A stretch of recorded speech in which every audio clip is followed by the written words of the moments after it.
What's going on, everybody? This is Cullen Gandy coming at you with another video about mortgage finance, personal finance, sales, just anything that's going to get you down the road to where you want to be financially. Today, I want to talk to you a little bit about what I think about on a daily basis working as a salesperson and a mortgage professional in particular when I'm making calls and taking calls and converting potential clients into active clients. So if you're a salesperson or a mortgage professional who is a sales and client facing individual, this is definitely something that you're going to be able to use from day one to help convert those leads into your sales pipeline. Every day after I finish my day of work, I like to go over what went right and what was working for me and what kind of things didn't go so great.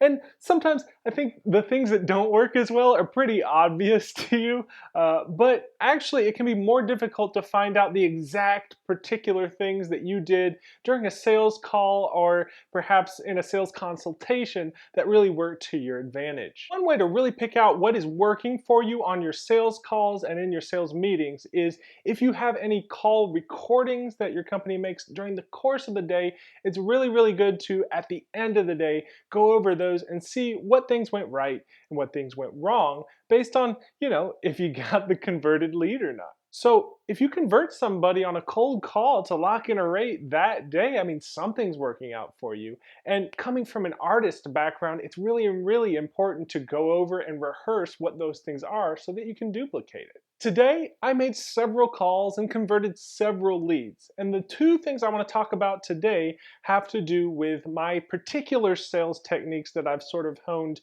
what I call customer alignment or client alignment techniques. But the two I want to talk about today are using inclusory language and creating a yes momentum. The first category, that using the inclusory or including the client in your language, is something that is really part and parcel with the whole customer and client alignment philosophy, which is to get in, immediately establish a rapport. Don't let there be any vacuums in the conversation early game so that you can really make yourself feel like the customer is sort of building a relationship, or perhaps even create a psychological atmosphere that maybe the customer already had in a relationship with you in the past, or something is familiar about this call to them. I'm gonna try to go ahead and fill the void immediately with a presence of positivity and familiarity. I'll give you an example. I'll make a call to a gentleman named John Smith. I see that his email says john.smith@shelloil.com, right? So there's several pieces of information to work with. You can sort of build a picture of what kind of personality this person has. You see that they're asking for a loan in Louisiana, so they might have a whole host of, philosophical and personal things that go along with living in the South, working for an oil company. Now that's information that might be important later on to help leverage that rapport with the customer and close that deal. So you're gonna call immediately, it's gonna go to a ring, he's gonna pick up. Maybe he doesn't really know who it's gonna be, right? If he does pick up, that's already the first miracle there. He's gonna be like, hello, you're gonna fill the void already. Hey John, this is Cullen Gandy over at First Mortgage. I just wanted to get back to you about the refinance request or the purchase transaction request you had sent in to me. I want to confirm some of these details. Is that okay with you? Now, if you initially approach him with that affect of sort of positivity, of energy, of somebody that's there to sort of make the solution to the problem really apparent, they're going to be more likely to react to that energy on the front end of the call, which is going to take a load off of the back end of the sales call for you. That being said, on every call, as with most things in the mortgage industry, there is a fair amount of compliance and governmental regulation that goes on when we're talking about making calls out and taking calls from clients. And that can sort of throw off your game. So you're going to have to build in those compliance aspects when you're making these calls in a way that feels natural to you and natural to the conversation at hand. I'll give you an example about that. At my company, we have to sort of achieve several objectives from a compliance standpoint in order to make sure that we aren't going to be liable for any litigation. So one of the things that we have to do is we have to inform the borrower up front. We have to say, hey, This call is being monitored for quality assurance and training purposes. As well, we have to at some point confirm their first and last name in the first 30 seconds, as well as confirm some of the details about what they've given to us. However, that can be kind of weird, right? It can be a stumbling block. If you're calling somebody that doesn't know you and who you don't know, and your first thing that you're telling them is, hey, are you John Smith? And by the way, I'm recording you. Chances are somebody's not going to want to stay on the phone too much longer. The way that you have to build things into your sales calls and in your sales meetings has to feel natural to a normal person in a normal conversation, like somebody who would be talking to a friend or somebody that they understood to be on their side. What I did in this case is most important to me is to try to build that rapport of positivity and friendliness up front and then get all the compliance stuff in just as quickly as I could on the back end of that introduction. How I modified it was, hey John, this is Cullen Gandy over at First Mortgage. I'm just getting back to you about that refinance or purchase transaction request you sent in. Oh, also, by the way, I just want to let you know this call is monitored for quality assurance and training. Do you have a little time to go over that? Yeah, sure. Okay, great. By the way, yeah, I just want to confirm, you're John Smith. Is this the loan balance? Is this where the loan is? And that's a good way to segue in, because that way the client doesn't really feel like they've been approached by a robot who's just trying to verify who they are and get them to buy their product, right? You're creating rapport initially, and then you're getting all the other stuff out of the way when you get to it. That has worked for me so much today that I thought I'd make a video about it, because I see a lot of other recordings of some of my colleagues and some other sales industry professionals, and this introduction is where the whole call and the whole closing and the whole deal can fall apart. The second really important thing that I do during the course of a call, after I've built that initial rapport, after I make my borrower or my client feel like they've just had this friend that they didn't know about for a decade that just got back in touch with them, is I try to create what's called a yes momentum. Now, the idea of a yes momentum is something that you're going to hear a lot about if you're tuned into sales circles and sales philosophies in general. In fact, yes momentum was one of the subjects of one of my company's actual meetings today when we were talking about what works and what doesn't. If you have a borrower getting in touch with you or sending in information that you need to follow up on, like from LendingTree or some other lead generation website, chances are that client, that borrower, they're interested in the product that you're giving to them. Shocking, I know. Your main job as a salesperson, as an originator, as a direct salesperson, whatever it is you are, is to just give them permission to take what you're selling, to take what they really already know in their heart that they want. Creating a yes momentum early on and often throughout the call is the permission that they give themselves to eventually take themselves to a close, and you're just the enabler. I'll give you an example. I had this call, again, we're going to talk about Jane Doe this time, where she started out, she had a lot of questions about the process, seemed a little tentative early on, but you could tell, the interest was there, got her on the phone, kept her on the phone. Your first and main thing that you need to be doing after you get all the compliance stuff out of the way, after you establish what it is that they actually are after as far as your product, is to sort of listen as to what their goals actually are with the refinance or with the purchase. Obviously, if they're doing a purchase transaction, in my case, it's pretty simple. They want to buy a home. Let's help them buy a home, right? But if it's a refinance, there could be several different reasons for why the borrower or the client wants to do that refinance. Maybe they want to cut a bunch of years off. Maybe they want to lower their rate and try to get the lowest possible monthly payment they can.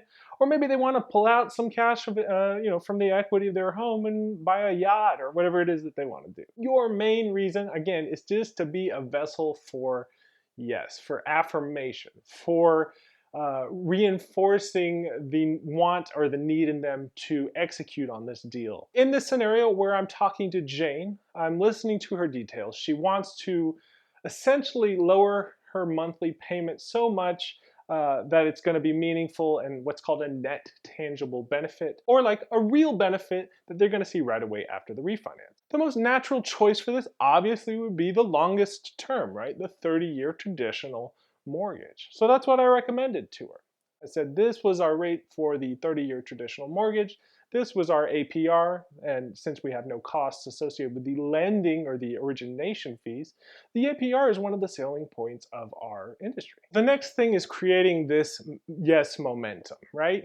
She was saying, "Oh, look, yeah, that is going to be the most reasonable option if I'm trying to lower my payment, but I've already got 10 years in this home, right? I don't especially want to give 10 years up on this mortgage, go back to a 30-year just to save the monthly payment when, it could cost me an extra, 100 or $70,000 over the term of the loan, even if it is a lower payment, right?" This was my first objection, right? She doesn't want to give up too much time in her loan. She doesn't want to go all the way back to 30. She's got 10 years in her loan. The next thing you've got to do, since you've come to an objection, is you have to overcome it. You have to initiate the yes momentum. So I say, "Oh, okay, well, perhaps we could look at one of these other terms like the 25-year or the 20-year, since you already have 10 years, in your home, and see if that would be worth your while. If we could get the monthly payment lowered marginally and get that interest rate lower than it currently is, even if the monthly payment won't be that much lower per month, that could still save you a ton of money in total interest paid over the life of the loan. And that could be something that, could be worth your while and could be a tangible benefit for you. How would you feel if we went that route?" So this is called a tie down, and this is something that obviously salespeople talk about all the time.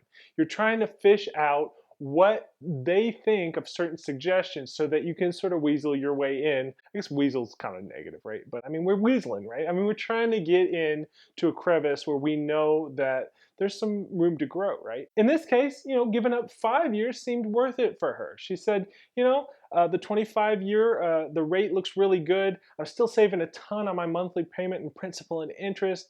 And it's doable to go back at least 5 years if I'm going to be saving what in this case was $85,000 in total interest paid over the life of the loan. Fantastic. You just need to kind of be doing this constantly, finding the gaps.